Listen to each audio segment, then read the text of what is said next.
Private విద్యా సంస్థలకు ఎందుకు కొమ్ము కాస్తున్నారు? ఇది ఇలాగే కొనసాగితే చదువు అనేది సంపన్న వర్గానికి మాత్రమే పరిమితమవుతుందనే విషయం మీకు తెలియదా? ఒక అంబేద్కర్, ఒక మహాత్మా గాంధీ, ఒక అబ్దుల్ కలాం ఎక్కడి నుంచి వచ్చారు? వీరంతా మన సర్కారీ స్కూళ్ళలో చదువుకున్న వాళ్ళే కదా, దేశాన్ని శాసించారు కదా.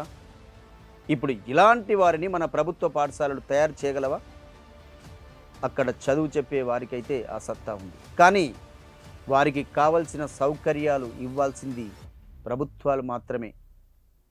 అది లేకనే ఈ పరిస్థితి సర్కారీ చదువు కోసం కాగితాలకు బోర్డులకే పరిమితం అవుతుందనేది కాదనలేని వాస్తవం. ప్రభుత్వాల ముందు చూపులేని కారణంగానే ప్రైవేట్ విద్యా సంస్థలు పుట్టగొడుగుల్లా పుట్టుకొస్తున్నాయి.